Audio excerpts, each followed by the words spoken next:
जुल्फिकार अली भुट्टो एक नहीं है, दो जुल्फिकार अली भुट्टो है। ये पार्लियामान को नहीं मानता।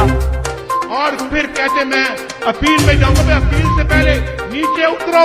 जानते हैं, हम जानते हैं क्या Army is a true reflection of the proud nation that you represent. जिसकी अखलाकियात ऊपर हो, जिनके मॉरल स्टैंडर्ड्स ऊपर हो और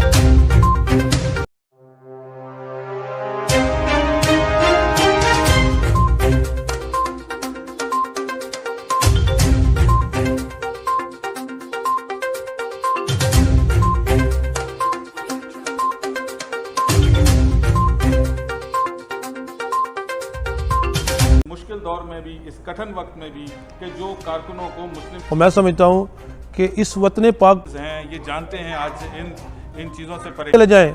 अगर पाकिस्तान में इंडस्ट्री को तरक्की मिली है, ज़राअत को तरक्की मिली, 4-5 साल के बाद हटा दिया जाए उस किस्म की सियासत में मशगूल है, क्या वो वाकई ऐसा कुछ कर? ठीक है, वो पहले लिखते हैं फिर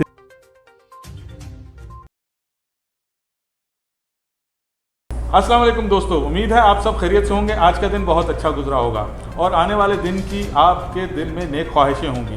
दोस्तों, आज हमारे साथ मौजूद हैं मलिक मंजूर आवान साहब, जो मरकज़ी सदर हैं पाकिस्तान मुस्लिम लीग नून के सऊदी अरब में। इन्होंने पाकिस्तान मुस्लिम लीग नून के लिए यहाँ पर बहुत जद्दोजहद की, कारकुनों को अपने साथ इंगेज रखा, हमेशा कुछ ना कुछ ऐसा करते रहते हैं इस मुश्किल दौर में भी, इस कठिन वक्त में भी, कि जो कारकुनों को मुस्लिम लीग नून के साथ हमेशा इंगेज रखता है। उनकी स्ट्रगल के लिए उनसे हम बात करेंगे और उनसे जानना चाहेंगे कि वो ऐसी क्या चीज़ है जो उन्हें मियां मोहम्मद नवाज़ शरीफ के साथ चलने पर मजबूर करती है, और वो ऐसी क्या चीज़ है कि इतनी सब बातें होते हुए भी, मीडिया पर आते हुए भी, लोगों ने नवाज़ शरीफ के लिए क्या क्या अलकाब लगाए, लेकिन वो फिर भी नवाज़ शरीफ के साथ हैं। मलिक मंजूर साहब, बहुत शुक्रिया आपका मुझे वक्त देने का। अस्सलाम वालेकुम, बहुत शुक्रिया फ़हीम साहब आपका। मैं आपका तहे दिल से मशकूर हूँ कि आज आपने हमें मदऊ किया। आपका जो सवाल है कि मियां मोहम्मद नवाज शरीफ से मोहब्बत, देखिए हम फितरती तौर पे, पैदाइशी तौर पे मुस्लिम लीगी हैं, और मैं समझता हूँ कि इस वतन पाक को बनाने वाली जमाती मुस्लिम लीग है। और कायद आज़म मोहम्मद अली जिन्ना रहमतुल्लाह अलैह के बाद इस वतन पाक को बड़ा अजीम लीडर मिला है, तो वो मियां मोहम्मद नवाज शरीफ है।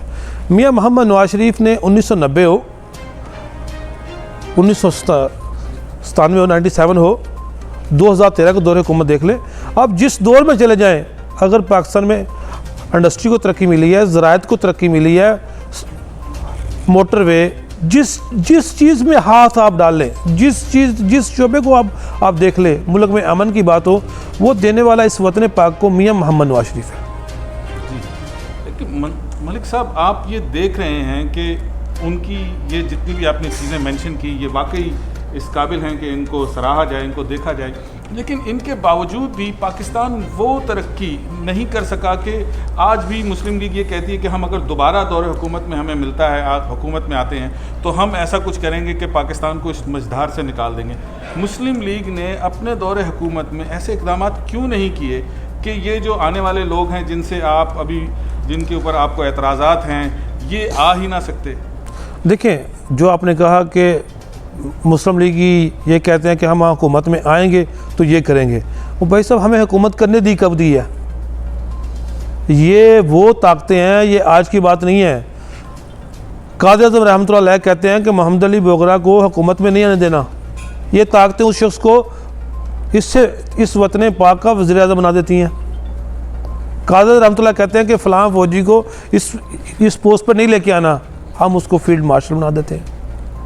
यही तो वो ताकतें हैं। आप ये तो देखें 1951 के बाद हुआ क्या वतन पाक के साथ। कभी मोहम्मद अली बोगरा, कभी सिकंदर मिर्ज़ा, कभी किसी को लेके आए, कभी ख्वाजा नाज़मुद्दीन साहब को ले आए। हमने हर वक्त तो इस मुल्क के साथ खेल खेला है।